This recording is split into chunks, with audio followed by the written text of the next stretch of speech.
हमारे साथ आज अस्थाना सर हैं, जिनकी गीतों, गजलों, कविताओं से पूरी दुनिया ओतप्रोत होती है। लेकिन अब 15 अगस्त आने को है, जिसे लेकर के देश में जगह जगह पर मंच सज रहे हैं और अपने कविताओं से इस देश के प्रति, अपने वीर जवानों के प्रति, सैनिकों के मन में एक बड़ा उत्साह और ऊर्जा भरने का जो कवि हैं हमारे देश के, वो काम कर रहे हैं। हमारे साथ अस्थाना सर हैं। अस्थाना सर से बस मेरा सर, ये जैसे कार्यक्रम किसी भी, जब अभी हमारे हाल में ऑपरेशन सिंदूर हुआ, ऑपरेशन सिंदूर के बाद ये कार्यक्रम का आयोजन हो रहा है, आप लोग तमाम मंचों पे हैं देश भर में, क्या माहौल है? अपनी कविताओं से सैनिकों को प्रेरणा देने, प्रेरित करने का आप लोग भी काम करते हैं, तो ये कार्यक्रम उसी का एक रूप ले लिया, उसको कैसे आप देख रहे हैं? देखिए, देशभक्ति जो है वो सबसे बड़ी भक्ति है। जब हमारा देश होता है तभी हमारे मंदिर होते हैं, तभी हमारी मस्जिद होती है, तभी हमारे गुरुद्वारा और चर्च होते हैं। अगर देश ही नहीं होगा तो क्या होगा? तो इसलिए देश की भक्ति सबसे बड़ी भक्ति है। ऑपरेशन सिंदूर जो है वो उन समझ लीजिए कि अधर्मियों को सबक सिखाने के लिए था, जिन्होंने देश की मान्यता को नहीं समझा। उन्होंने ये नहीं समझा कि हमारे यहाँ देश को माँ माना गया है, भारत माता हम कहते हैं, और कोई भी देश अपने देशवासी अपने देश को कुछ और नहीं संबोधन करता। ना कोई कहता है नेपाल पिताजी, ना कोई कहता है पाकिस्तान खाला, ना कोई कहता है बांग्लादेश मामू, कोई नहीं कहता। सिर्फ हमारा देश है जो भारत माता कहता है। तो जब माता जहाँ पर है वहाँ पर तो उसकी रक्षा के लिए बच्चे सर्वोच्च बलिदान करने तक के लिए तैयार होते हैं। आपकी माँ को अगर कोई कुछ उंगली भी उठा देगा तो आप उसकी उंगली का मुंह तोड़ देंगे। तो हमारे जवानों ने पाकिस्तान को वो सबक सिखाया, सिर्फ 40-45 मिनट में ही बराबर कर दिया जितना भी करना था। ठीक है, उसका दुनिया कुछ भी कह रही, कहने दे, लेकिन जो हमारे अंदर जज्बा है वो बहुत ज़बरदस्त है। आज ये जो सेंचुरियन एकेडमी का कार्यक्रम हो रहा है, ये सेंचुरियन एकेडमी जो है वो सैनिकों को प्रशिक्षण देती है जो सेना में जाना चाहते हैं।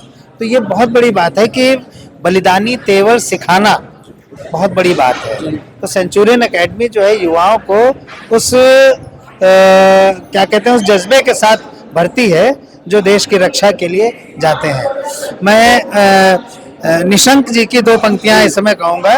डॉक्टर लक्ष्मी शंकर मिश्र निशंक जी की पंक्तियां हैं कि प्राणों से बढ़कर मूल्यवान होती स्वदेश की माटी है, लोहू से इसे सींचने की युग से प्रचलित परिपाटी है। ये माटी सोना उपजाती, इसमें मानवता पलती है, पर जहाँ शत्रु का पांव पड़ा ये ज्वालामुखी उगलती है। तो जब शत्रु ने हमारे वतन पर पांव रखा तो हम ज्वालामुखी बन गए। मैं सैनिकों को सल्यूट करता हूं और अपने देश की जनता को स्वतंत्रता दिवस की हार्दिक शुभकामनाएं देते हुए बस ये अपील करना चाहता हूं कि अपने भीतर से भारत को बाहर मत निकलने दीजिएगा। सर, एक जो आपका अंदाज है किसी भी विषय को, जो एक आपका अंदाज है, उस अंदाज को कैसे, ये अंदाज कैसे पैदा होता है? नहीं, देखिए, वो मैं भगवान कसम सही कह रहा हूँ, झूठ आज तक नहीं बोल रहा हूँ। जब आपका चैनल है तो मुझे झूठ बोलने की क्या जरूरत है? तो मैं झूठ बिल्कुल नहीं बोल रहा हूँ। देशभक्ति का जज्बा सबसे बड़ा जज्बा होता है। हम हाथ से कवि हैं तो भी देशभक्ति है हमारे अंदर, जो वीर रस का कवि है उसके अंदर भी देशभक्ति है, गीतकार के अंदर भी देशभक्ति है। ये जो हास्य है और यह वीर है या करुण है, ये रस है। रस जो है वो भक्ति नहीं होता है। भक्ति तो अपने आप में एक संपूर्ण आयाम है उसका, मस्तिष्क का और विचारों का। तो मैं आपके चैनल के माध्यम से, मैं सर्वेश अस्थाना हूँ, आपके चैनल के माध्यम से पूरे प्रदेश को, पूरे देश को और पूरी दुनिया के भारतवासियों को जय हिंद कहता हूँ। सर, ये जो हर मंच पे कहीं ना कहीं आप मीडिया के जो बाह में थोड़ा चिकोटी काट लेते हैं और वो मिठास सा दर्द देता है, लेकिन सच को सच कहना एक कवि की जो तेवर रहा है, चाहे वो दिनकर जी के जमाने से अब तक, जो है कभी मंच पे हो कहीं भी, वो सच्चाई जरूर कहता है। देखिए, तो इसका क्या राज है? मैं क्या है कि व्यंग्य किस पर होता है? व्यंग्य उस पर होता है जो समाज के नियंता होते हैं, जो समाज को दिशा देते हैं। राजनीति समाज को दिशा देती है, शासन प्रशासन समाज को दिशा देता है, मीडिया समाज को बहुत तगड़ी दिशा देते हैं। तो अगर इनके भीतर कहीं कुछ खट्टी चीज दिखाई पड़ती है तो हम अपनी चिकोटी वाली चीनी डाल करके उसको ठीक कर देते हैं। समझने वाला समझ जाता है, जो नहीं समझता है उसका भगवान मालिक है। सर जो युवा लिखने वाले हैं, बहुत सारे लोग देखते हैं, अलग अलग कवियों को देखते हैं, आप लोग प्रेरणा स्रोत हैं, आपको पढ़ते हैं, देखते हैं, सुनते हैं, फिर उनको लिखने की, तो जो युवा पीढ़ी है उनको लिखने का जो जिनके जज्बा है उनके लिए छोटा सा आपकी तरफ से क्या टिप्स हो सकते देखिए, हैं? मैं यही टिप देना चाहूँगा कि आप लोगों को पहले पढ़ना चाहिए दूसरों को। जब आप अपने सीनियर्स को पढ़ेंगे, अपने पुराने कवियों और लेखकों को पढ़ेंगे, तो आपको ये समझ में आएगा कि हमारा लेखन किस तरह होना चाहिए, क्या होना चाहिए नहीं, क्या में तो नकल हो जाएगी, किस तरह होना चाहिए, ये आप जब तक पढ़ेंगे नहीं तब तक आप नहीं समझेंगे। और शब्दकोश पढ़ने से ही आता है, जो पढ़ेगा उसका शब्दकोश बढ़ेगा, जो नहीं पढ़ेगा उसका शब्दकोश नहीं बढ़ेगा। जब आपके पास शब्द ही नहीं होंगे तो आप फिर लिखेंगे क्या? अपने भावों को अभिव्यक्त करने के लिए शब्द कहाँ से लाएंगे? इसलिए सबसे ज़रूरी है कि अध्ययन करिए और धैर्य रखिए। सोशल मीडिया से जो आपको थोड़े दिन की पॉपुलैरिटी मिलती है वो परमानेंट नहीं है। सोशल मीडिया में आज कोई आदमी 1 मिलियन व्यूज़ पा जाता है, वही आदमी दूसरे दिन पे जब दूसरी पोस्ट डालता है तो उसमें 300 भी व्यूज़ नहीं होते हैं। तो ये आभासी दुनिया है।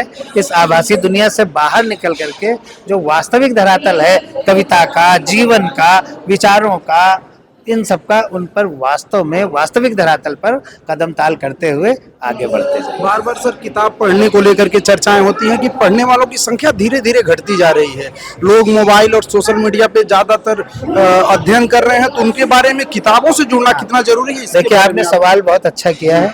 आपने खुद ही अपने सवाल का जवाब भी दे दिया है। आपने कहा पढ़ने वालों की संख्या कम होती जा रही, फिर आपने कहा लोग मोबाइल पर पढ़ रहे हैं।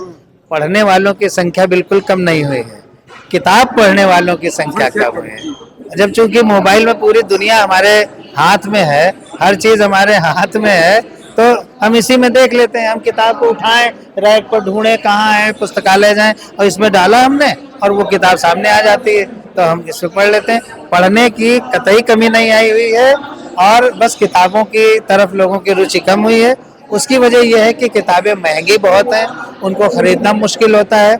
और ये जो अमेज़न वगैरह के माध्यम से जो किताबें भेजी जाती हैं, अमेज़न वगैरह उसमें 40% कमीशन लेते हैं, तो इसलिए वो जो राइटर है वो किताब का दाम बढ़ा के छापता है।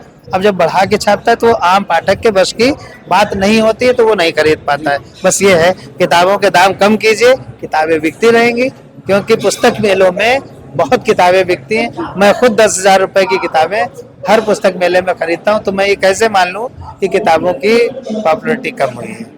ठीक सर, आपको बहुत बहुत धन्यवाद सर हमारे साथ जुड़ने के लिए। आप सुन रहे थे देश के मशहूर कवि रमेश अस्थाना सर को, जिन्होंने किताबों के बारे में और देशभक्ति के जज्बे के बारे में समझाया। कैमरा पर्सन आशीष कुमार पांडे के साथ अमित कुमार, लखनऊ।